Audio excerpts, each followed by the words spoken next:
Kami dari kelompok 1 kelas 5 SD Negeri 1 Udaran mau mewawancarai Bapak Marianto dari pemilik mie ayam jual rasa Panjaitan.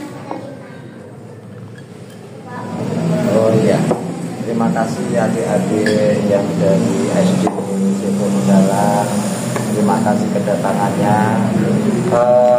Untuk ini yang kita jalankan usaha, yaitu membuat mie ayam dengan memasarkan hasil pembuatan mie ayam untuk sementara ini. Silakan Bapak kapan mulai usaha? Saya masuk Purworejo sudah 37 tahun. Ya, 37 tahun. Untuk memulai usaha membuat mie ayam di Purworejo itu sudah 37 tahun. Alhamdulillah sampai sekarang itu sudah berkembang hampir kurang lebih 80% untuk penduduk Purworejo sudah mengenal mie ayam Pak Marianto. Apa yang melatar belakangi Pak Marianto memulai usaha mie ayam? Ya, terima kasih, bagus itu yang ditanyakan. Pada saat itu saya bekerja di Bogasari, Gandul. Waktu itu saya di Jakarta. Terus saya mulai usaha di Purworejo. Pertama kali di Purworejo belum ada mie ayam. Jadi di Purworejo itu belum ada mie ayam. Saya mencoba untuk membuat gerobak, dan orang-orang Purworejo itu mulai berdatangan untuk menyewa. Itu waktu itu saya hanya menyewakan gerobak 250 perak tahun yang lalu. Jadi sampai saat ini sudah kita bubarkan, tidak menyewa. Yang penting ambil dari minyak dari produk saya. Kalau yang dipertanyakan latar belakang saya, kenapa saya harus membuat mie ayam dan menjual mie ayam, memang saya latar belakang dari bekerja di Tepung Bogasari dan saya punya ilmu untuk mengembangkan usaha. Alhamdulillah kita kembangkan di Kabupaten Purworejo. Pada saat itu yang memimpin Purworejo itu Pak Gumito, artinya Pak Eli. Itu saya sudah menjalankan 3 bupati. Sampai saat ini sudah 4 bupati, jadi memang sudah sangat lama. Mudah-mudahan untuk seterusnya saya masih bisa untuk usaha di Purworejo. Terima kasih atas pertanyaannya. Berapa modal yang digunakan untuk memulai usaha, Pak?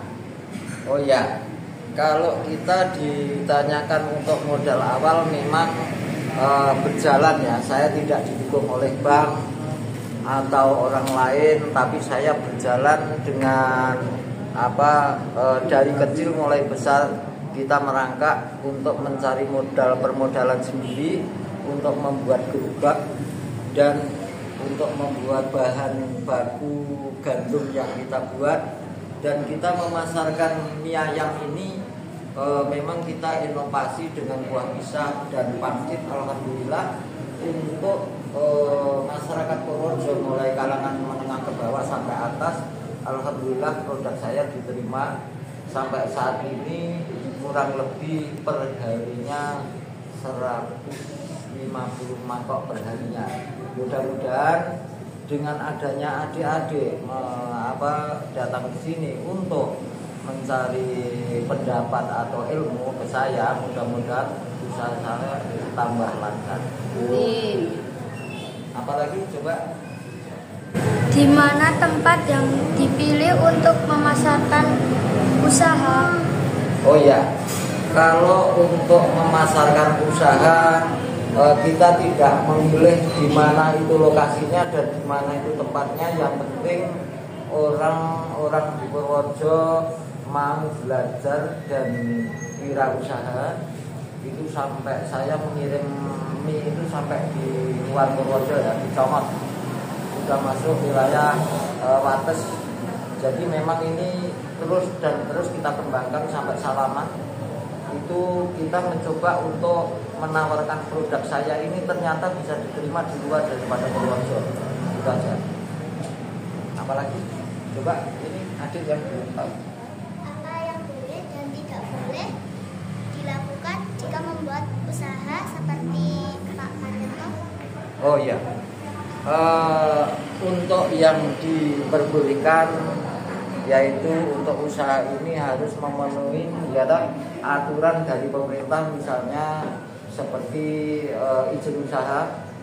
Terus kita juga mentaati dalam aturan pemerintah daerah, karena tanpa kita patuhi masalahnya pemerintah daerah itu juga harus memberikan kontribusi. UKM itu harus memberikan kontribusi ke daerah supaya masing-masing daerahnya maju, UKM-nya juga maju.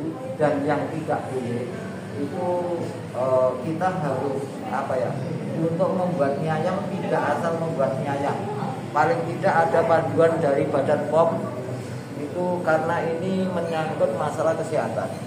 Jadi gandum ini dari Bogasari itu sudah ada standarnya, tapi kita juga harus mengacu dari Badan POM.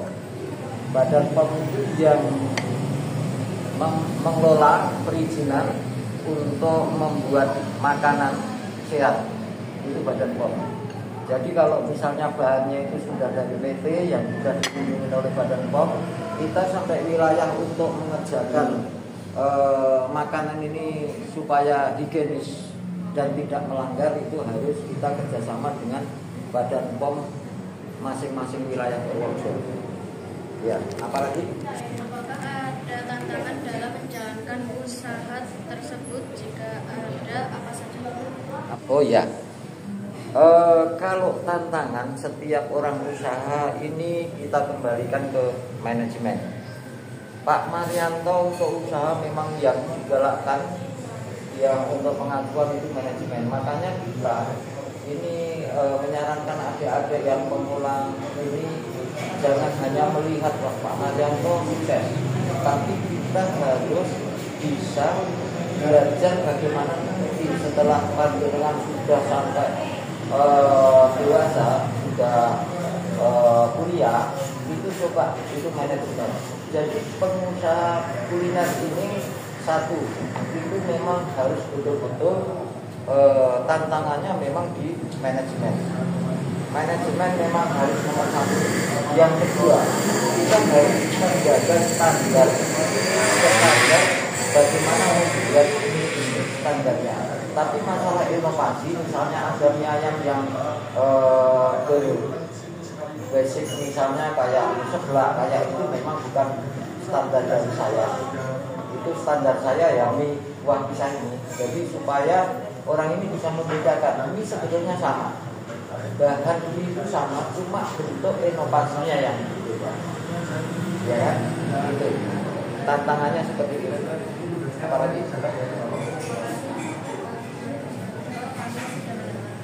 Informasi yang sangat berharga dari Pak Maryanto. Semoga usaha Pak Maryanto selalu sukses. Amin, amin, amin. Coba kita menambah sedikit untuk adik-adik yang belajar mulai dari SD, apalagi ini mengenal kuliner. Saya pernah diundang oleh ibu ketika untuk di Lombok. Itu semua anak-anak juga didatangkan supaya mereka mengerti. Ini kita ini belajar ini walaupun itu basicnya di kuliner, tapi ternyata kuliner ini tidak tidak akan surut. Tapi terus kita ada, misalnya kemarin ada dampak penyakit itu tidak ada dampak.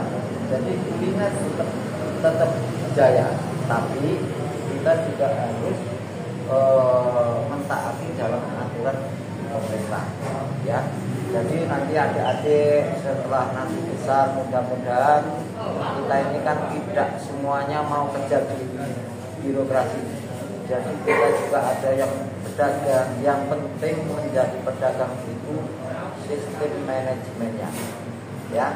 Jadi Jangan hanya 1 bulan tuh saya usaha pecel lele kok nggak laku-laku. Ini sebetulnya bukan seperti itu, tapi harus orang itu kreatif dan manajemennya harus digunakan. Makanya kalau sekolah, coba kalau sekolah dari mulai TK sampai nanti kuliah itu kan diajari terus bagaimana cara menghormati orang tua, ya loh, supaya kita ini di kalangan ini tidak ada anak kecil, tidak ada orang tua, tidak ada pejabat tinggi. Jadi kita harus diajari semua. Coba menghargai seseorang. Ini saya insya Allah kalau itu walaupun cuma tukang bakmi, tapi itu bisa untuk kehidupan masyarakat umum. Terima kasih. Begitu saja ya. Apalagi? Sudah? Oh, sudah.